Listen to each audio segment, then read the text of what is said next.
Short reviews for April 27th will include just about 7 records. These are it's just sort of the end of the month, and I'm trying not to cut into early March or May too much. But most of these are May 5th releases, and there's a couple of late April releases of varying quality. I think that I am not as excited about May as I was about April, but there will be a few big records throughout the month that should keep things interesting. Not so much in terms of short reviews, but we'll see. We'll get there. Uh, so we're going to start with Haunt's Golden Arm, and I think it's a little bit of a surprise that I enjoyed a Haunt record this much, because I didn't like the last like four. The first two records from this band were great, very much the sort of new wave of British heavy metal influenced melodic metal that you get from the new wave of traditional heavy metal these days. It has a very clean melodic register and anthemic songs. So they kind of cut out of the anthemic side of the band here and there and started to work with synthesizers, and it seemed like they were just putting out everything they recorded. There was just a lot of it, and so I wasn't taking it as seriously. But good music speaks for itself, and I really do feel like Golden Arm is one of their better records. I think this is just a memorable heavy metal record in general, and if you like Trevor William Church's voice, I think these are some of his best songwriting ideas, melodies, and very strong guitar playing throughout. I think the additional solos have helped this band over the course of their several releases, and I would say this record is back on par with like If Icarus Could Fly, if not a little bit more upbeat and just kind of charged with inspirational energy. So if that's your interest and you like the sort of 80s, mid 80s meets kind of late 70s rock influence on heavy metal, I think that Golden Arm is an easy pickup.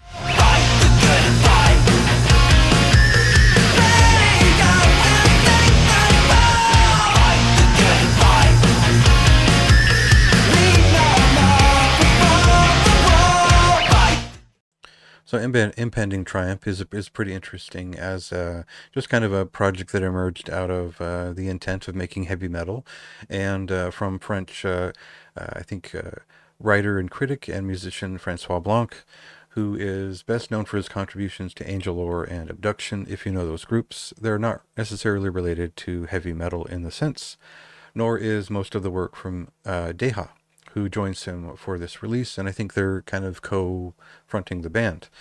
Uh, so the main influence here is late 80s, early 90s power metal. I would say definitely early 90s power metal, definitely a bit of Manowar in their general construction of songs, and it is very simple and not fully fleshed out heavy metal, traditional 80s heavy metal in a sense, as it approaches the 90s. Now, it does lean towards power metal quite a bit in the way that I don't quite like, but I think they're on the right track with this EP. And I like that they have a story, a narrative going behind it, which feels like they'll continue on with. It's sort of an anti hero sort of story, so that's at least interesting in the realm of heavy metal, which doesn't always have much of a purpose. So they didn't get it quite right on this debut, but this is a surprisingly high quality release, and I think that if the riffs were there, it would be there for me. So that's my take anyway.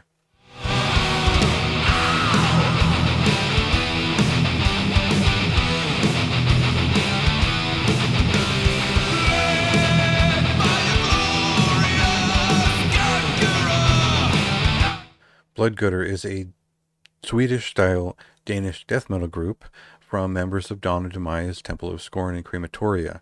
So this is I had nothing to write about this release because it is so straightforward, and I don't mean that in a negative way. This is a early Swedish style death metal record as per the modern interpretation of what that means, and that is that if you're a fan of like Lick and those kind of bands, but you still like the more frantic side of early Autopsy that influenced a lot of bands like Nihilist, then you'll understand where this band is coming from as they kick into some more kind of grinding grooves and mostly mid-paced chunking HM, Boss HM2 driven death metal.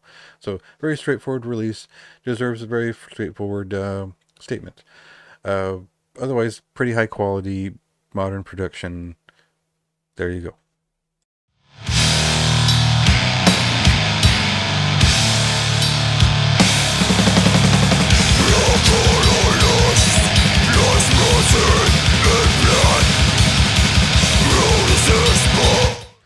Circes is the debut full length from Fawns, which is a New Orleans, Louisiana based, I would say, aggressive sludge and post metal group who have some, maybe some extreme metal touches to their sound, a la Indian or Thou, in some sense, where they're definitely a death doom metal fan would be into this in terms of how imposing and atmospheric it is. There's two songs which I think they reveal their post metal upbringing or sludge metal adjacency pretty quickly on these songs. And for me, the sort of voice sample in the middle of the first song, Fault and Falter, just interrupts everything, takes me out of it, and ruins the atmosphere. So a little bit of a ding there, but I think this is a great introduction. I love the album art. I think this is a band that will quickly find their direction and run.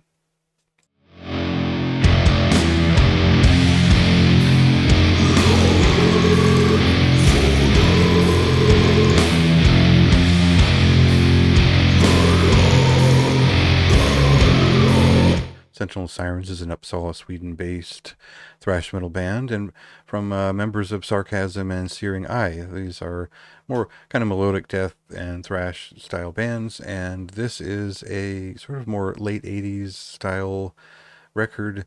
Very much feels like a Nuclear Assault record or an Air Dash record, where there's a bit of a bounce and a kick to a lot of the sound, and then they have a lot of gang vocals. So it's a lively record with a lot to say. The themes are pretty inspired from 50s science fiction, and generally it's just kind of an energetic listen.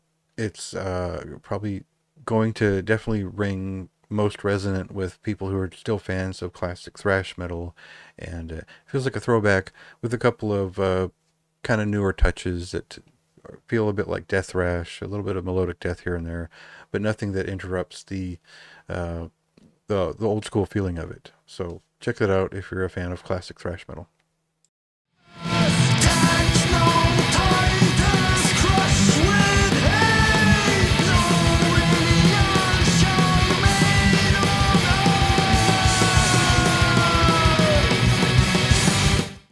So Nightmare is a dissonant death metal band from people who are best known for German metalcore, and they're also I think one of the guitarists is the owner of Total Dissonance Worship.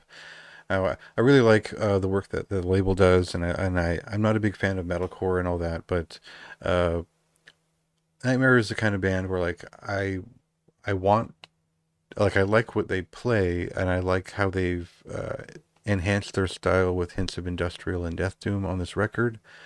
I think that it is distinct and interesting, but I don't really like the sound design of this record in particular. It's just a little bit too clean, a little bit kind of sterile feeling for me. It has that rubberized feeling, which doesn't. I mean, I still give it a pretty high score for audio visuals, even despite that, because it is an attractive product that does sound great, but it's not necessarily completely to my taste.